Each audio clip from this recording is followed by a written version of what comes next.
Tweyongo tuli ne leader of opposition ate ne Davis Felix Lubongo sobole okuyingira walikoko ku YouTube ne ku Facebook kwe muli nnyo mubeereko. Tuli ne chairman Nyanzi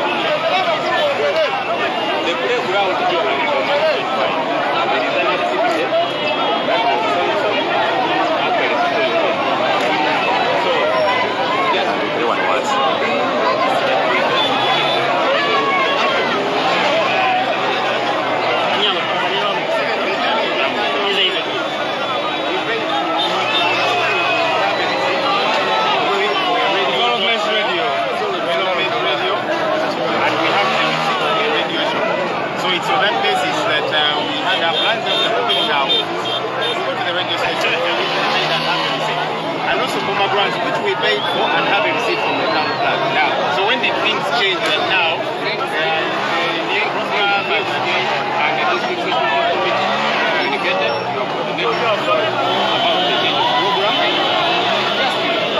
Just in the radio.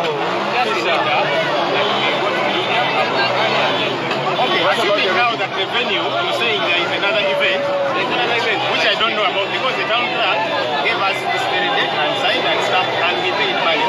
But now how about the radio station? Because we paid money, have a receipt, and they are waiting for us on the radio.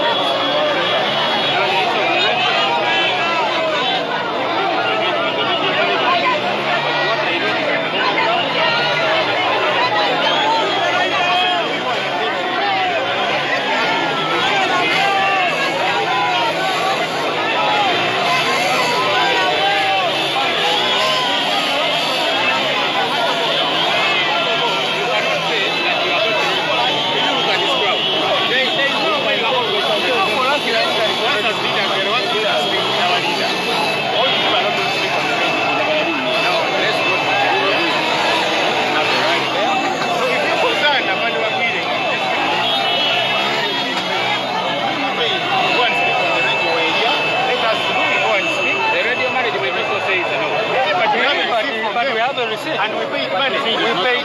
So we paid back to the radio station.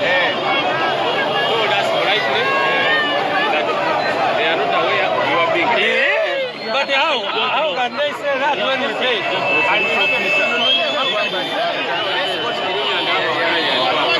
so I'm trying to understand you when you say imagine that the town clerk did that either under duress. The town clerk can also, how can you also change our phone? It's also a problem. But now the radio station, we think that we have a receipt to go and talk on radio. Even the radio station. Do you know that we did not book Chilumia? We did not book it. We don't have a receipt for it. It's not our ground. It's not our venue. But it's available. No, but we don't have tents there. We don't have anything. For us, we booked Boma Ground.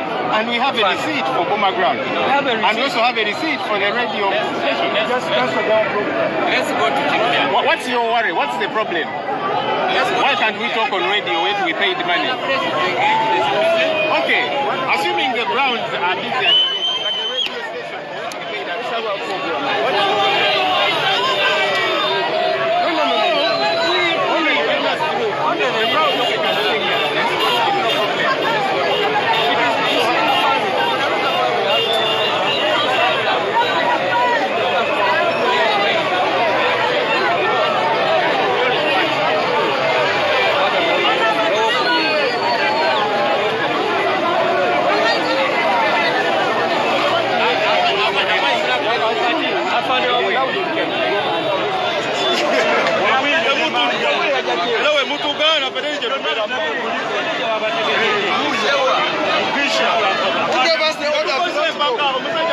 Anatuganya okugenda. Namwe abakuganda bwe kimu kirina kitukiriza. Bamwozi oli ku Map Media TV.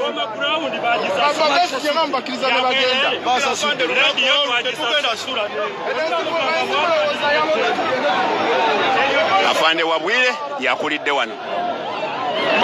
Bwenkola zoom mumanyi ekyokola. Ero wamu sijja kwogera.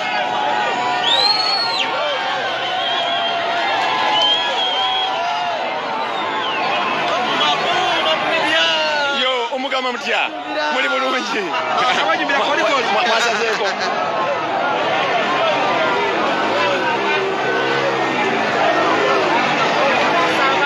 oli ku Map Media TV.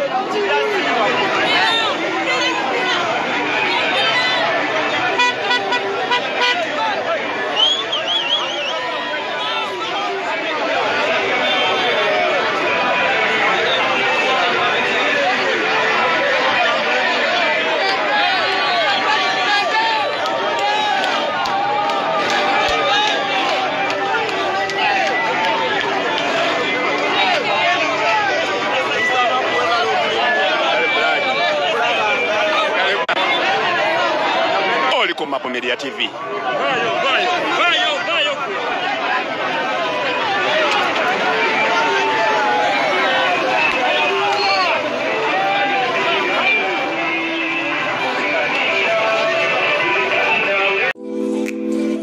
Embeera ekutabuseeko tebitambula bulungi, emirimu giguutaanye, byogata biganya okugguka. Tewejjusa, va mu kwekubagiza, jangu mu Glorious Consultancy and Agency, obulamu butererenga bwe wabubala. Bano bagenda kuyambako okufunira visa mu nsi gy'oyagala yonna, bakumye passport, flight bookings, hotel bookings, airport pickups, company and any gig registration, business proposal writing, software sales, mobile app development, online radio and TV development, graphic designing. Jangu obwebuuzeeko mu bintu ebyenjawulo wamma obulamu butambulenga bwe wabubala. Tusange ku tebajjukira akeede mu Ndeeba ku Masaka Road opposite Kalungi Motors, oba tukubireko Glorious Consultant and Agency, serving to satisfaction.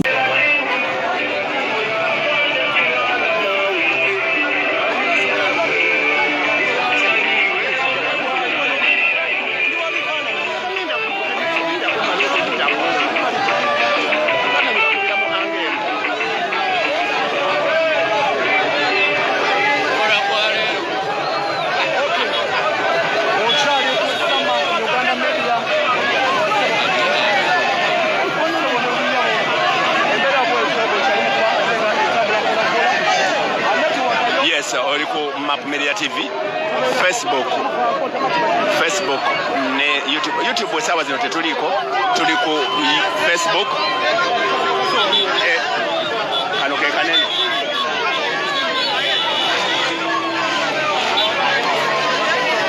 abantu side eri bangi eri okusukka wali.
Katuwulirize President kyagamba.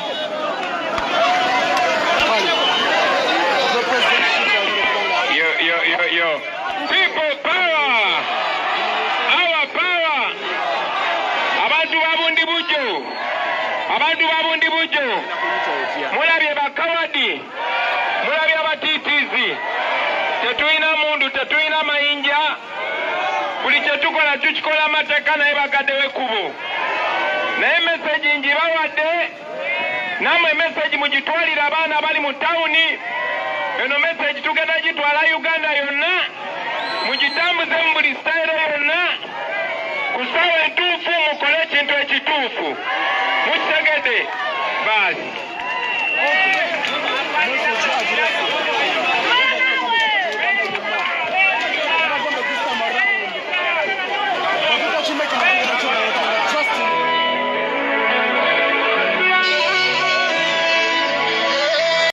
Gwe omuzadde eyitaze essomero erigenda okubangulira omwana wo nga muyiiya mukozi ate ayite ne first grade katukwanjulire Shehan Standard Day and Boarding Primary School abagenda okuteeka ebyensoma by'omwana wo ku mutendera ogusingira ddala empisa eddiini ebyemizannyo n'obuyiiya bwonna tubikulembereza ddala ng'ate ebyokulya n'ebyensula bya mulembe ddala tulira n'entambula eri abayizi abaviira ewala gwe ate omuzadde eyandiyagadde omwana wo okuyita ne first grade totunula obulala wonna okwewandiisa kugendera ddala mu maaso okuva ku nassale paka ku kibiina ekyomusanvu day ne boarding ng'ate n'ebisale birungi ate bisobokera ddala jjukira nti requirements zonna omwana wo azisanga ku ssomero tusangibwa Lubaga mu Bulwa zone okuliraana 24/7 motel gwe ayagala okumanya ebisingawo tukubire ku nooti 773 73 359 ne noti 757 noti 6 26 96 Shehan Standard Primary School.